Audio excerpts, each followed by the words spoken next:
നിങ്ങൾ ഈ വീഡിയോയിൽ കാണുന്ന ഗൊറില്ല മനുഷ്യന്മാരുമായി കമ്മ്യൂണിക്കേറ്റ് ചെയ്യുകയും സംസാരിക്കുകയും ചെയ്തിട്ടുണ്ടെന്ന് പറഞ്ഞാൽ നിങ്ങൾ വിശ്വസിക്കുമോ? എന്നാൽ സംഭവം സത്യമാണ്. ഇന്നത്തെ കാലത്താണെങ്കിൽ ഇത് ആർട്ടിഫിഷ്യൽ ഇൻ്റലിജൻസ് ആണെന്നും എഡിറ്റാണെന്നും പറഞ്ഞ് നമുക്ക് തള്ളിക്കളയാം. എന്നാൽ 1970കളുടെ കാലത്ത് ജീവിച്ചിരുന്ന ഈ ഗൊറില്ല ശാസ്ത്രലോകത്തെ ഞെട്ടിക്കുകയാണുണ്ടായത്. അതെങ്ങനെയാണെന്നും പിന്നീട് ഈ ഗൊറില്ലക്ക് എന്ത് സംഭവിച്ചു എന്നുമാണ് ഈ വീഡിയോയിലൂടെ നമ്മൾ കാണാൻ പോകുന്നത്.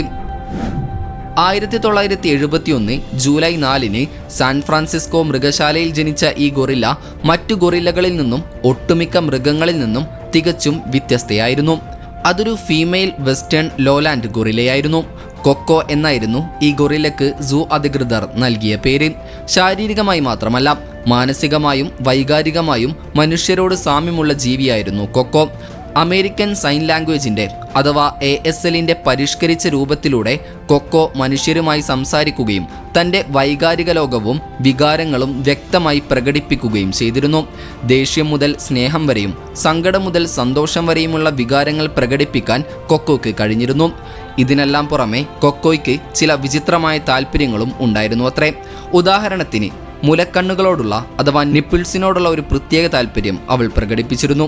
ചിലപ്പോൾ സ്വയം റാണി എന്ന് വിശേഷിപ്പിച്ചിരുന്ന കൊക്കോ തമാശകൾ പറയുകയും ചെറുപ്പത്തിൽ ഒരു കാറിനുള്ളിലിരുന്ന് ഡ്രൈവ് ചെയ്യുന്നത് പോലെ ആക്ട് ചെയ്യുകയും പുതിയ ആംഗ്യങ്ങൾ പോലും സൃഷ്ടിക്കുകയും ചെയ്തിരുന്നു. കൂടാതെ കൊക്കോ വളർത്തുമൃഗങ്ങളെ സ്നേഹത്തോടെ പരിപാലിച്ചിരുന്നു. മരണത്തെക്കുറിച്ച് ചിന്തിപ്പിക്കുന്ന തരത്തിലുള്ള പദപ്രയോഗങ്ങളും കൊക്കോ നടത്തിയിരുന്നു. കൊക്കോയുടെ കെയർടേക്കർമാർ നടത്തിയ ടെസ്റ്റുകളിൽ കൊക്കോയുടെ IQ 70നും 95നും ഇടയിലാണെന്ന് രേഖപ്പെടുത്തിയിട്ടുണ്ട്.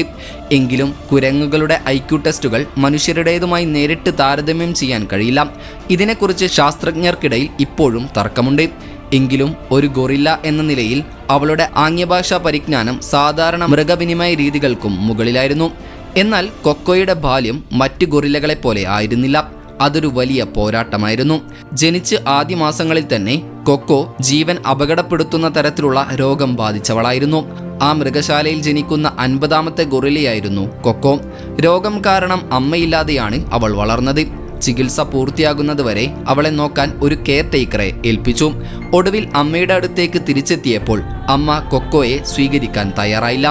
അങ്ങനെ അപരിചിതരായ ഗൊറില്ലകൾ നിറഞ്ഞ വലിയൊരു കൂട്ടിൽ കൊക്കോ ഒറ്റപ്പെട്ടു. എന്നാൽ ഒരു ദിവസം പെനി എന്ന സൈക്കോളജി വിദ്യാർത്ഥിനി കൊക്കോയെ ഏറ്റെടുക്കാൻ തീരുമാനിക്കുകയായിരുന്നു. പെനി കൊക്കോയുടെ കെയർ ടേക്കറും ട്യൂട്ടറുമായി മാറി.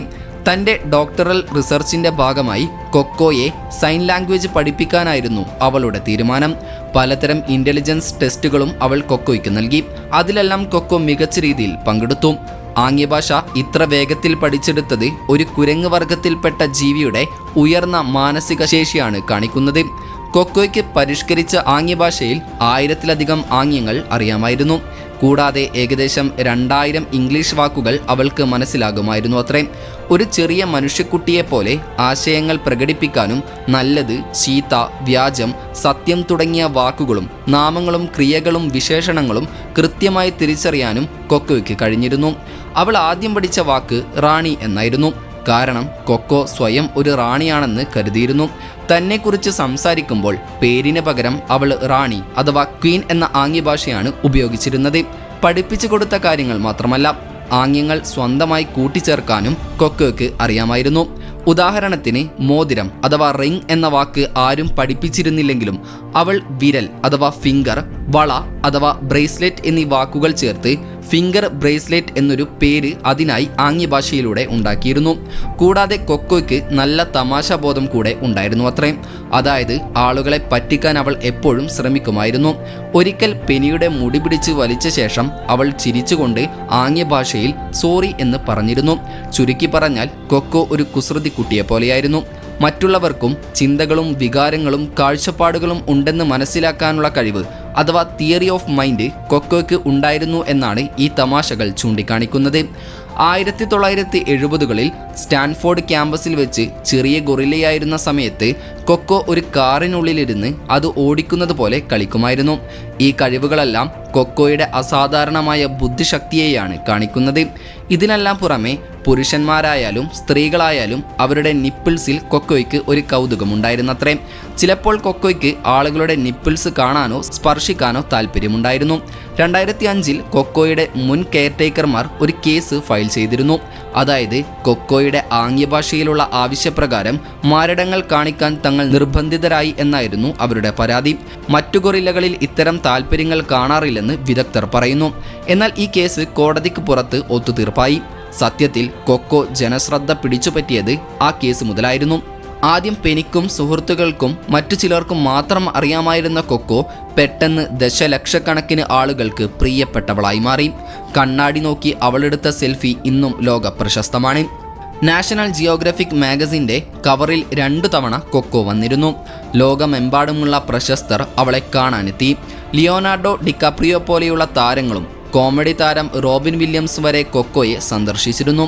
റോബിൻ വില്യംസുമായി അവൾക്ക് അടുത്ത ബന്ധമുണ്ടായിരുന്നു അത്രേ. 2014 അദ്ദേഹം മരിച്ചപ്പോൾ കരച്ചിൽ അഥവാ ക്രൈ എന്ന് ആംഗ്യം കാട്ടി കൊക്കോ സങ്കടം പ്രകടിപ്പിച്ചിട്ടുണ്ട്. 19-ാം വയസ്സിൽ മറ്റ് മിക്ക ഗൊറില്ലകൾക്കും കഴിയാത്ത ഒരു കാര്യം കൊക്കോ ചെയ്തിരുന്നു. അതായത് കണ്ണാടിയിൽ നോക്കി സ്വയം തിരിച്ചറിയാനുള്ള ടെസ്റ്റ് അഥവാ സെൽഫ് റെക്കഗ്നിഷൻ ടെസ്റ്റ് കൊക്കോ വിജയിച്ചിട്ടുണ്ട്. സാധാരണഗതിയിൽ ഒരു ഗൊറില്ല കണ്ണാടിയിൽ നോക്കുമ്പോൾ കാണുന്നത് മറ്റൊരു ഗൊറില്ലയെയാണെന്നാണ് കരുതുക. എന്നാൽ കൊക്കോ കണ്ടത് താൻ തന്നെയാണെന്ന് അവൾക്ക് മനസ്സിലാക്കി. ഇത് കൊക്കോയുടെ സെൽഫ് അവയർനെസ്സിൻ്റെ അടയാളമായിരുന്നു. കൂടാതെ കൊക്കോയ്ക്ക് സിനിമകൾ കാണാൻ വലിയ ഇഷ്ടമായിരുന്നു അത്രേ. ടീ വിത്ത് മുസോളിനി എന്നതായിരുന്നു കൊക്കോയുടെ പ്രിയപ്പെട്ട സിനിമ. ആ സിനിമയിലെ സങ്കടകരമായ സീൻ വരുമ്പോൾ കൊക്കോ മുഖം തിരിക്കുമായിരുന്നു അത്രേ. കൊക്കോയുടെ വികാരങ്ങളുടെ ആഴമാണ് ഇത് കാണിക്കുന്നത് എന്നാണ് ഗവേഷകരുടെ അനുമാനം. ജുറാസിക് പാർക്ക് കണ്ട ശേഷം കൊക്കോ തൻ്റെ കളിപ്പാട്ട ഡൈനോസറുകളെ പേടിയോടെയാണ് നോക്കിയിരുന്നത്. ഒരു ക്രിസ്മസ് സമയത്ത് തനിക്ക് ഒരു പൂച്ചക്കുട്ടിയെ വേണമെന്ന് കൊക്കോ പെനിയോട് ആവശ്യപ്പെട്ടു അത്രേ. പൂച്ചക്കുട്ടിയെ കൊക്കോ ഉപദ്രവിക്കുമോ എന്ന് പേടിച്ച് പെനി ആദ്യം ഒരു പാവക്കുട്ടിയെ നൽകി. എന്നാൽ ഇതൊരു യഥാർത്ഥ പൂച്ചയല്ലെന്ന് കൊക്കോയ്ക്ക് ഉടനെ മനസ്സിലായി. അവൾ അത് വലിച്ചെറിയുകയും തനിക്ക് ജീവനുള്ള പൂച്ചയെ വേണമെന്ന് ആംഗ്യഭാഷയിൽ ആവശ്യപ്പെടുകയും ചെയ്തു. ഒടുവിൽ കൊക്കോയ്ക്ക് ഒരു പൂച്ചക്കുട്ടിയെ തിരഞ്ഞെടുക്കാൻ അനുവാദം നൽകി. അവൾ ഒരു ചെറിയ പൂച്ചക്കുട്ടിയെ തിരഞ്ഞെടുത്ത് അതിനെ ഓൾബോൾ എന്ന് പേരിട്ടു. സ്വന്തം കുഞ്ഞിനെ പോലെയാണ് അവൾ ആ പൂച്ചക്കുട്ടിയെ നോക്കിയത്.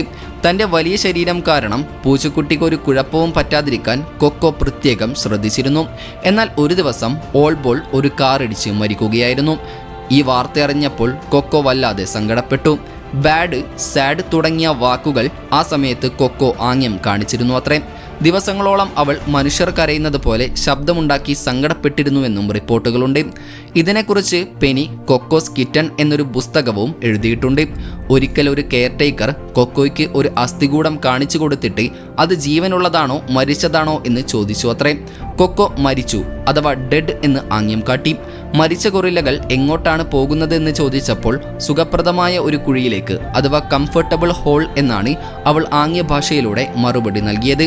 മരിക്കുമ്പോൾ ഗൊറില്ലകൾക്ക് എന്തു തോന്നും എന്ന് ചോദിച്ചപ്പോൾ ഉറക്കം അഥവാ സ്ലീപ്പ് എന്നായിരുന്നു അവളുടെ മറുപടി.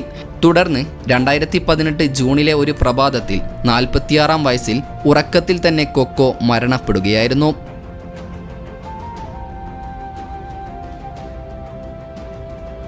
ഏതായാലും കൊക്കോയെപ്പോലെയുള്ള ഏതെങ്കിലും വളർത്തുമൃഗങ്ങൾ നിങ്ങളുടെ വീട്ടിലുമുണ്ടെങ്കിൽ കമൻറ്റ് ചെയ്യാൻ മറക്കരുത്. കൂടാതെ കൊക്കോയെക്കുറിച്ചുള്ള നിങ്ങളുടെ അഭിപ്രായങ്ങളും കമൻറ്റായി രേഖപ്പെടുത്താൻ വിട്ടുപോകരുത്. അപ്പോൾ മറ്റൊരു ഇൻഫോർമേറ്റീവായ വീഡിയോയുമായി വരുന്നതുവരെ ഗുഡ് ബൈ.